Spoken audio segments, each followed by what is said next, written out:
Hey there, the holiday season. I mean, we're counting it down. We're in December. It's happening. And coming up in just a little while, a holiday sequel that nobody really asked for or I don't think wanted. Okay. It's out there.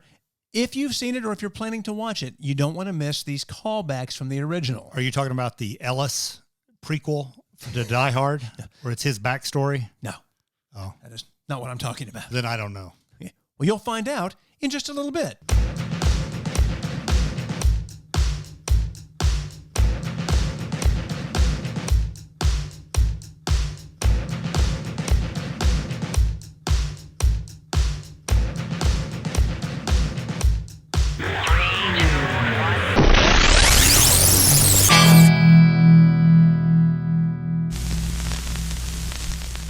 Welcome back. Glad to see you again here on our Tony and Chris YouTube channel. We have got a lot to talk about, so let's get right into it.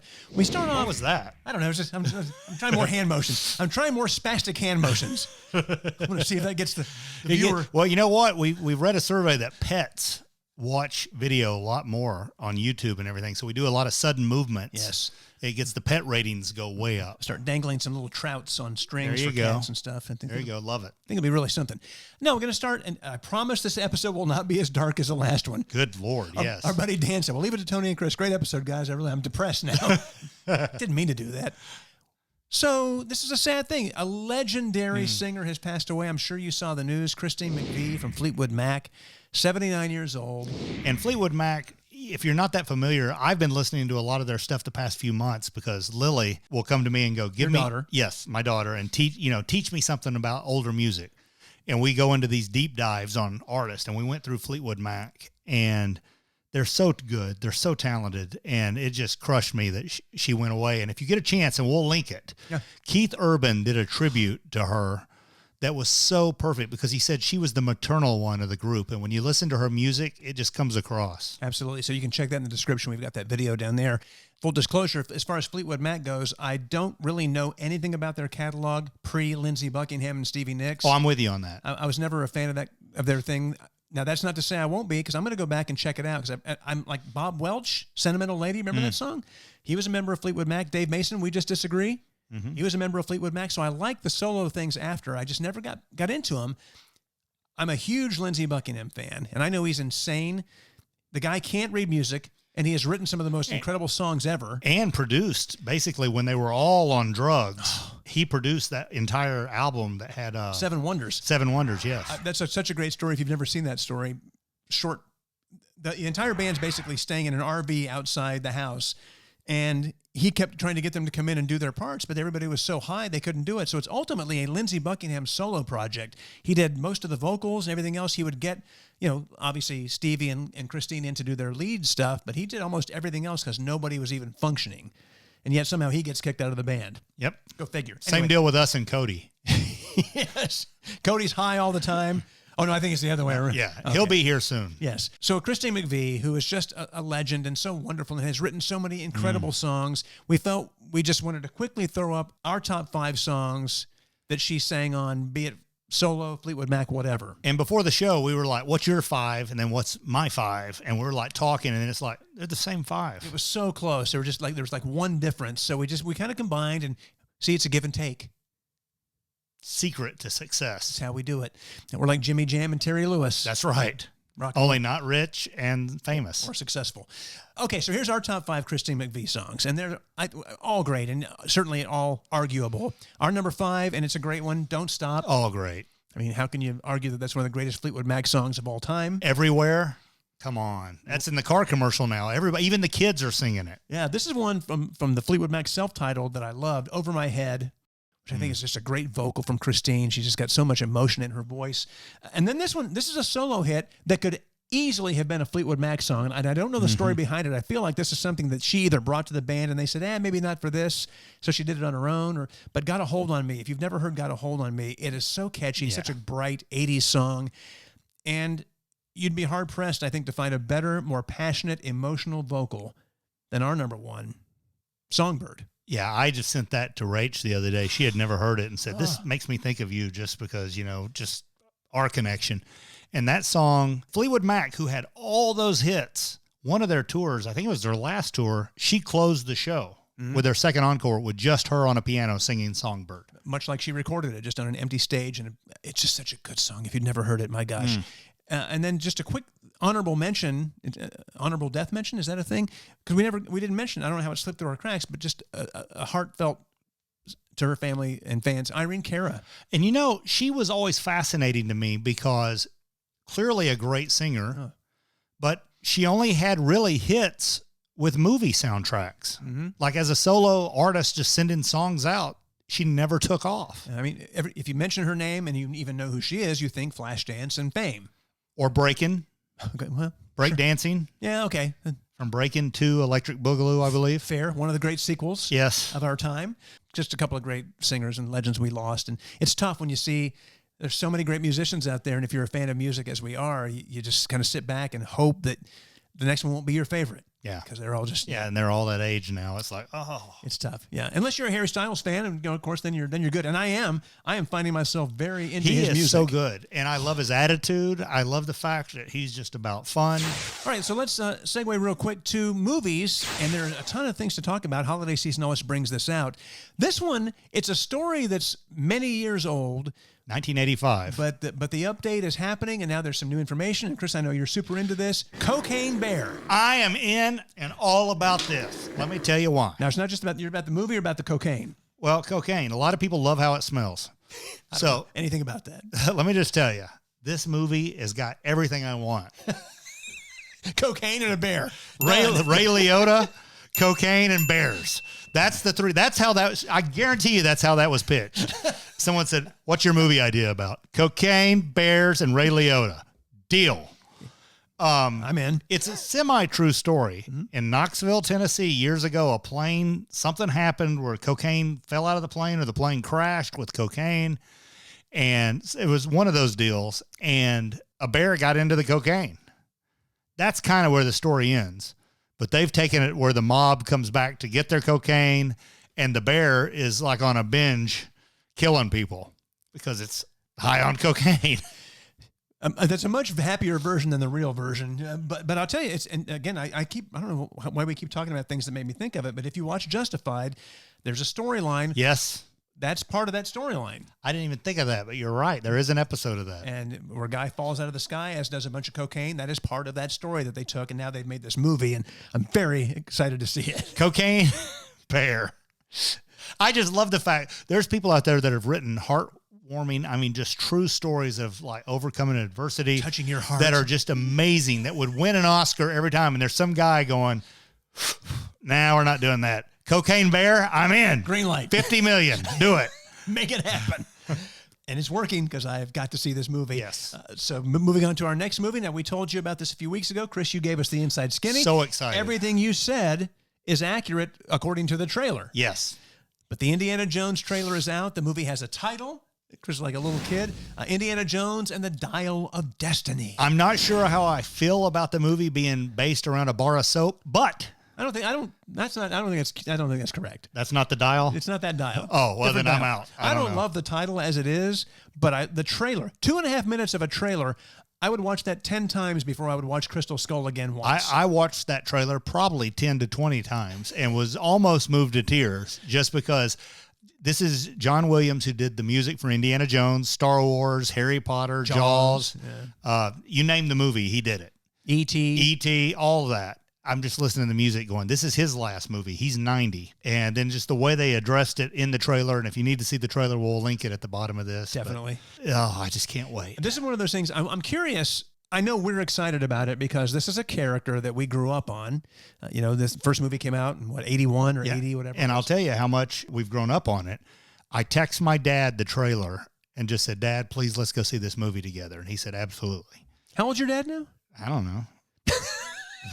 It's good to see a father-son connection like 75, 76, I don't know. Yes, I mean, but imagine that, because that's the first movie you saw together, isn't it? Yeah. Well, not first movie we saw together, but I remember the night we went and saw it. We would go on Tuesday nights because that was matinee night. You get in cheaper.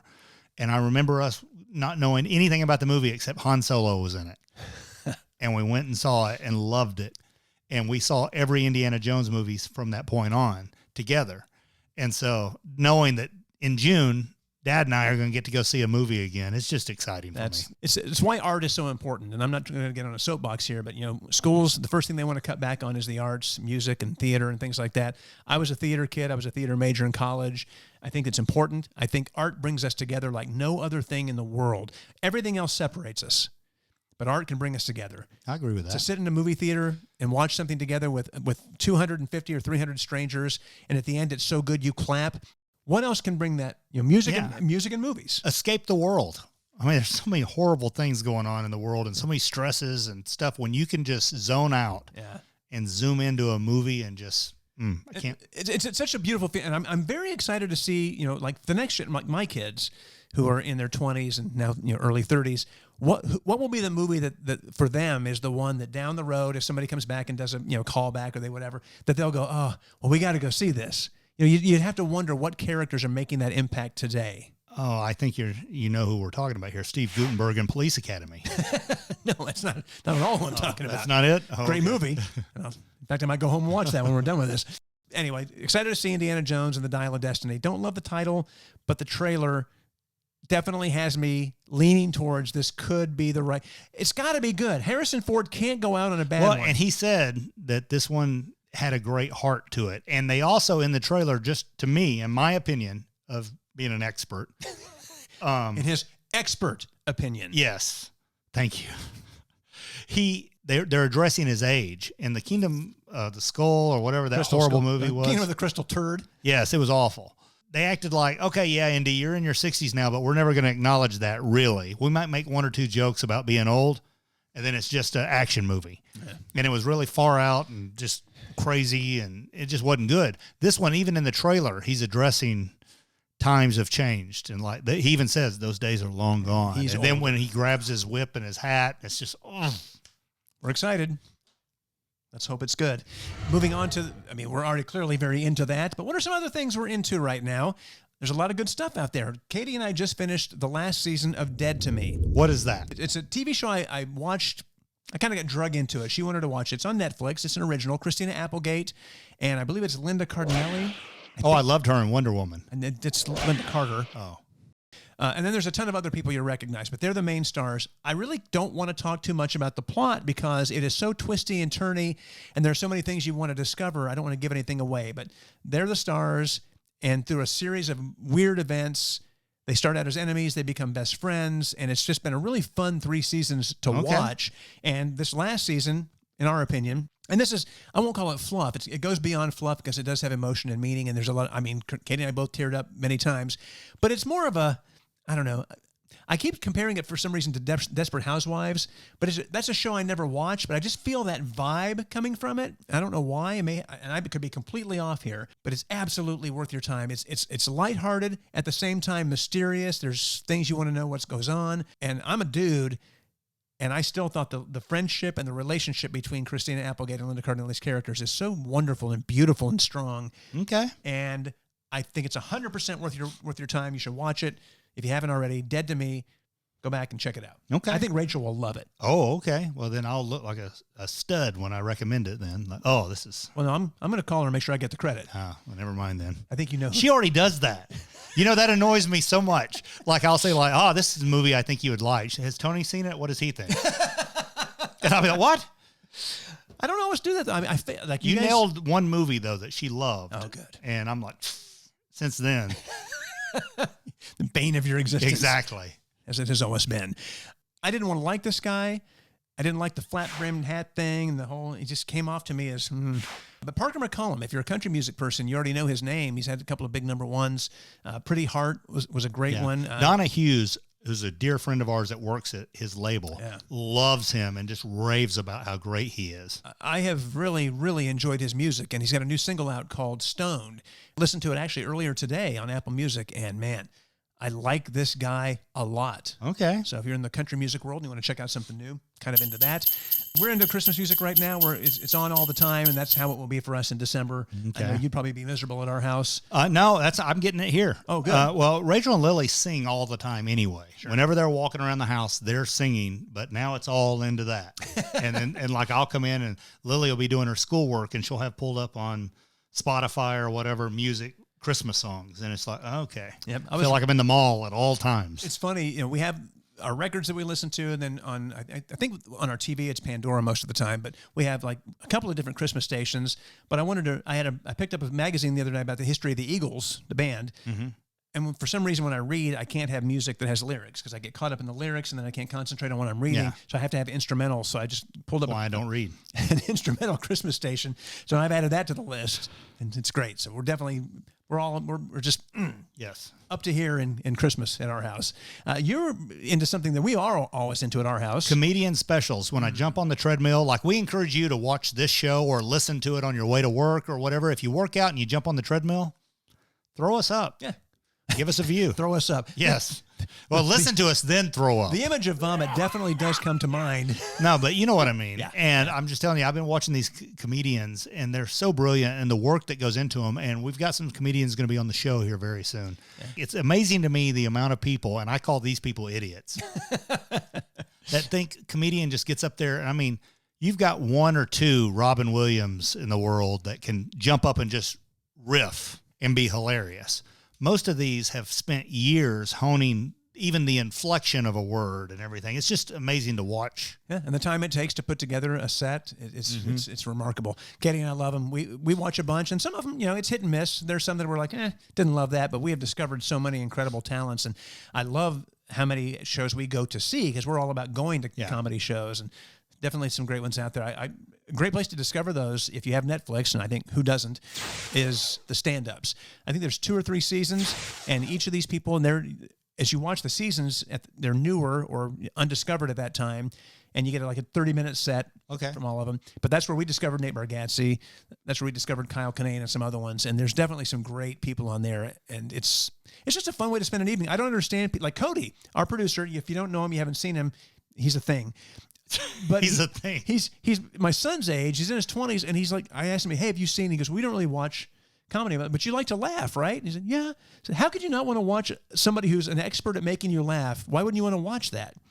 I have a hard time grasping that. Yeah, it's amazing to me because, I mean, there's so many, like if you want some insight into my dark mind, Norm Macdonald's my hero. I watch his specials. I watch him on YouTube. I watch him on everything when it comes up. And it's just, that's my kind of comedy. Yeah, well, he's hilarious for sure. So I mentioned Netflix. Speaking of Netflix, you and Lily are both into a show on Netflix right now. Wednesday.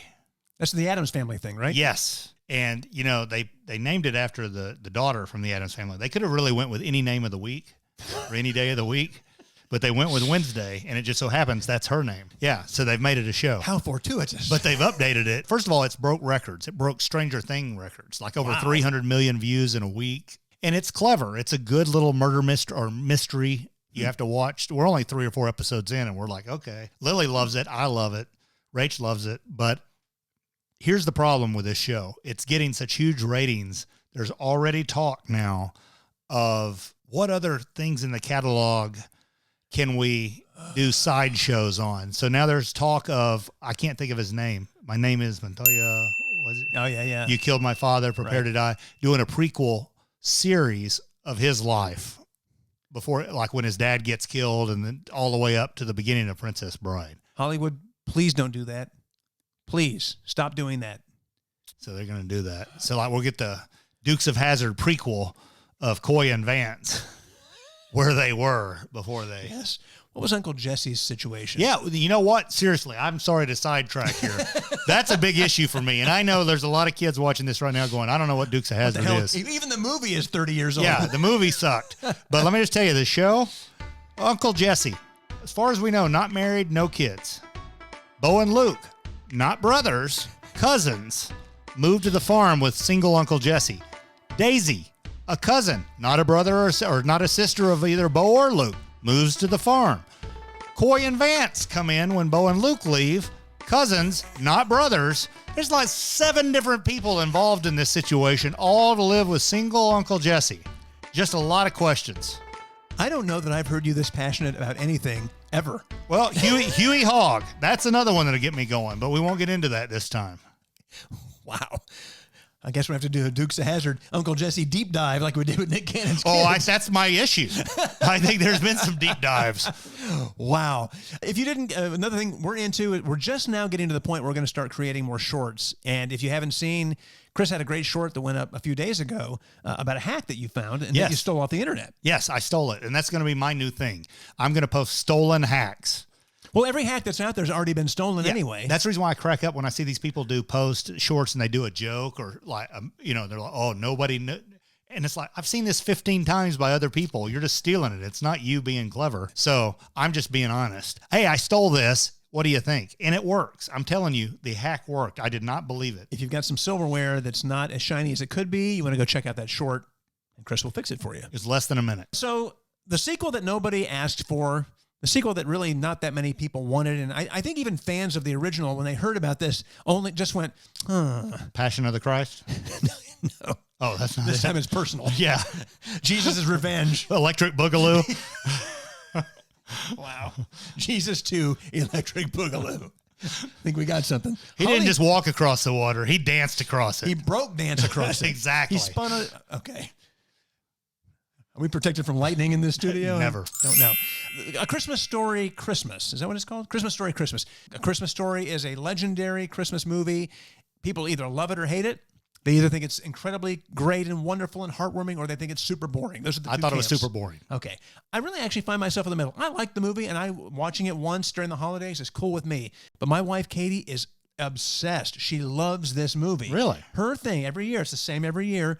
Lexi always comes over for Christmas. Sometimes my other two kids come, sometimes they don't. But whatever the case, everybody goes to bed except Katie. She stays up and does like last minute wrapping and stuff. And then she just leaves on Christmas Story over and over again. Wow. While she does it. That's just her thing. So they made this. How much stuff does she got to wrap? Well, she waits till the night. Okay, because I'm saying I could just do all my wrapping during a music video. I don't need a movie.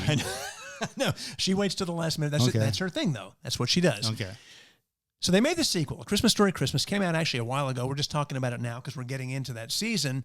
And first of all, have you seen it? And if you have, please let us know in the comments what you thought of it. But did you catch the callbacks in the movie? That's the one fun thing about watching a movie like this is how many references will they make to the original? If it's good. I like the clever callbacks. I don't like the ones that are so in your face. Yeah. Like, look what we're doing. Here comes the thing that was in the original. So here's a few callbacks from A Christmas Story, and you can see how many of these you caught. And at the end of the day, I don't think any of these are big spoilers if you haven't seen it yet. Let's count them down, see how many you found. Okay, so the cool thing about some of these is that, as Chris mentioned, they're not really in your face. This first one, when Ralphie heads up to the attic to find the decorations at his old house, he comes upon his pink bunny pajamas in a box, the shade from his father's big leg lamp that he won, and his Red Ryder BB gun stored away for safekeeping. Very much like Die Another Day, James Bond, when he went down to the new Q and they had everything in storage from previous Bond movies. But I like that because it's nostalgic, but it's not some big plot point. I get it. I love that in movies where they walk by something and I'm like, that's from so-and-so. So in the original, at the beginning, they're looking through the store window. I think it's like Higbee's or something like that. And then this one, when his kids, they already know what they want for Christmas, but it's a great callback because the family joins the crowd looking in the store window before they go see Santa. That one's a little in your face for my taste. Yeah. Because it's the kids doing it, but that's fine. The dogs, remember the dogs from the first one? They end up eating the family's turkey and they come running in the house and the dad hates them. I guess apparently the Bumpuses are in the breeding business. It's a whole new group of dogs in the sequel. And they don't play a major role in this, but they're seen running around. Okay. So you get the dogs. Santa kicking anybody in the face? We'll get to that in just a moment. Oh, okay. See, it's a tease within a tease. I love it. The scene where he gets his tongue stuck to the pole. Yes. He says something about going, I guess the oh yeah thing. Oh, yeah? Yeah, so the same thing happens in this one. In this one, it's Flick and Ralphie, and I guess Flick suggests that Ralphie go to a different bar, and Ralphie says, oh, yeah, and then Flick says, yeah, right back. So they're adults. Gotcha. And they get that little thing. Ralphie's kind of known, in the original, a lot of schmoozing, a lot of smiles, a lot of bribes, things like that, convincing everybody he should get the gun. So in the sequel, he gives candy to a book publisher, and then the publisher tosses it in a full drawer of other bribes, which is kind of a callback to the teacher's drawer. It's full of all the prank toys. Okay, I like that. That the kids have. Chris, you mentioned Santa kicking somebody in the face. Yes. He doesn't kick anybody in the face in this that I know of, but the setup for the Santa is pretty much the same. Like when you see the setup that Santa's got, it's basically the same as the Okay. original. So you get that nostalgia feeling again. If you remember in the original, Ralphie was always going out to the mailbox to check for his decoder ring or whatever Yes. it was.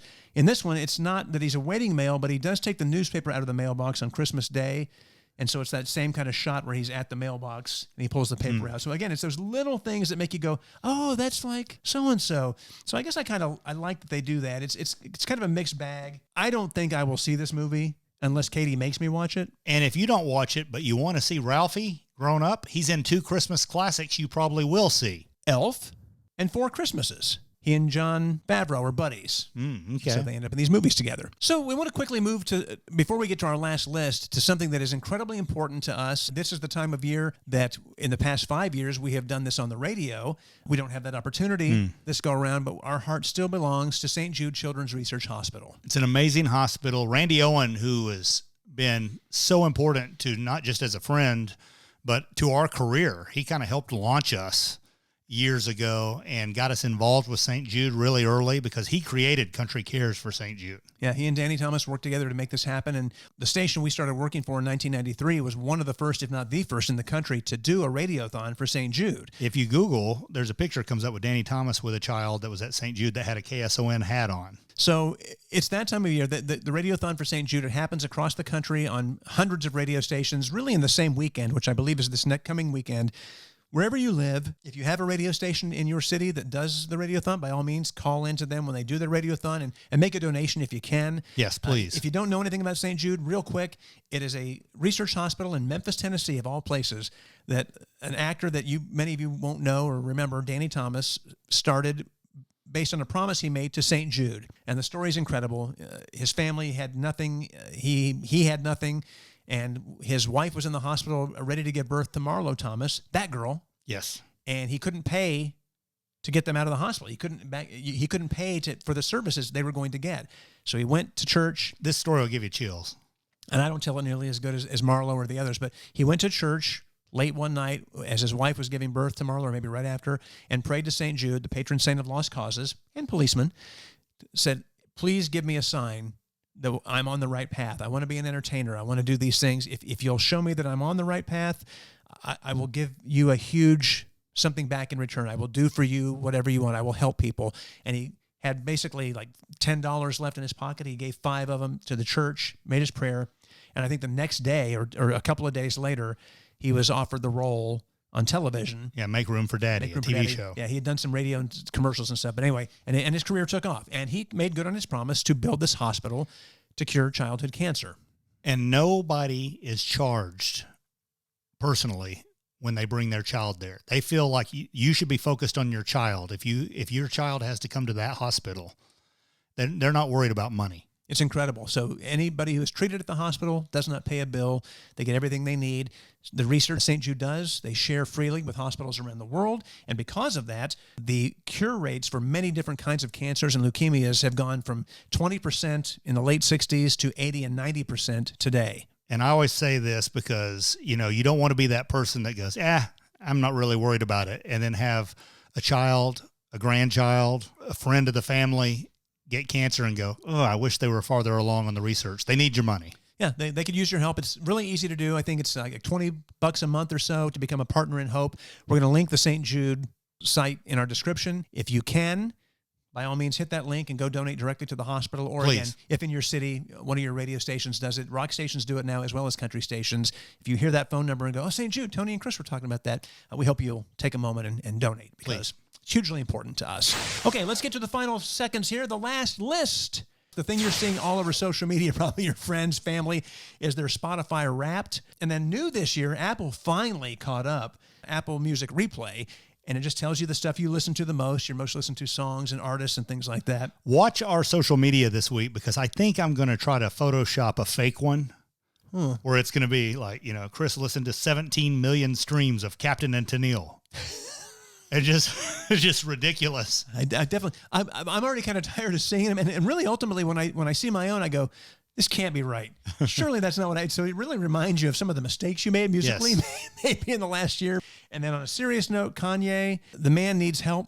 Please, somebody get him into a place to help him. This guy has got to get wrangled in. He's got to get help because I just think he has absolutely lost his mind who goes around defending Hitler. And just that much hate. There is no possible way to defend someone that says they love Hitler. You just can't. It's unbelievable. I keep seeing his thing, and I'm like, okay, well, I keep waiting for the gag to be over. I keep waiting. Like when Joaquin Phoenix was doing that documentary, and everybody thought he was going, but it was just a thing he was doing, and I keep waiting for this to happen, but I don't think he needs help. The case. It's just a mentally ill man who just desperately needs somebody to wrangle him in. Lighter note, college football playoffs are coming. We're living in East Tennessee, and University of Tennessee had a really good season this year. When we moved here, I was like, I'm pulling for Tennessee because it helps the community. It helps the area. And I grew up in Alabama, so I pull for Alabama. But I've never been a trash talker. I'm not that guy. But I have never seen a more thin-skinned fan base. Just a bunch of babies. I mean, and I know we're going to get blown up in the comments for this. I don't care. But yeah, I don't either. But Tennessee got whooped a few weeks ago by South Carolina. Yeah, destroyed. Whooped. Okay, it happens. And Shane Beamer, their coach at South Carolina, he seems like a good guy, good coach or whatever, but he's doing his own thing. He's doing his radio show or something like that. Like an interview with somebody. And someone tweets him, a Tennessee Volunteer fan tweets him and takes a shot at him saying, I would rather listen to my wife scratch her nails on a chalkboard than hear your voice. And he responds on Twitter with, oh, so you won't be tuning in? Boy, a lot of you Tennessee fans have been quiet lately or the past few weeks. Here in Knoxville, the feeds are going crazy with people. How classless he is. How dare him attack us?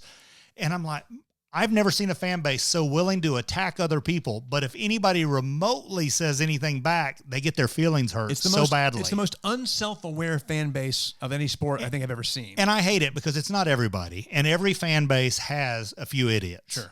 Every one of them. But the numbers are high. The numbers are high here of we will dish it out, but we will not take it, by God. I have never seen it. It's like just, hey, you had a 10-2 season so far. Just enjoy it. Enjoy the ride, man. This is the best you've done in a long time. It's crazy. But I did enjoy that he kept it up here. He kept it out of the mud. He was classy, but he absolutely shut him down. Yeah, it's like you take a shot at me, I just clap back and how dare you? I didn't know you were going to say anything back. Should have kept your mouth shut in the first place. And then finally, country music fans, it is finally happening this weekend. George and Tammy, the limited series on Showtime. George Jones, Tammy Wynette. Can't wait for this. And Michael Shannon's one of my favorite actors. Genius. He is playing George Jones. I cannot wait because if you don't know anything about this or you've got kids that are learning country music, this will be a must watch to learn about the history of country music because George Jones basically created an entire genre of country music. I read a story that said Jessica Chastain is Tammy and her production company, I think, is producing this. But he said where it was set up for them to film, it was very close to the grave of George Jones. He said, and they would go out there to the cemetery together. He said it was almost like a pilgrimage every day. We would go out there and just think about things and like who he was and what he was and take in that energy. And then they would go film. And I cannot wait to see how this turns out. But it's going to be week to week. It just premiered on Showtime. So tonight. And then it'll be each week, new episodes. I'm not sure how many episodes they have. But if you're a country music fan, you owe it to yourself to see that. Yes.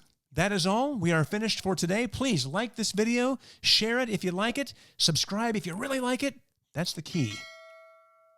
Yeah, and then come back and watch other stuff. New shorts coming soon. Got a lot of fun things happening on the channel. Really excited to start bringing in some artists very soon. Yes. To kind of beef things up and introduce you to some new artists that maybe you haven't heard of yet. Lots going on as we build up to the holidays. Thanks for watching.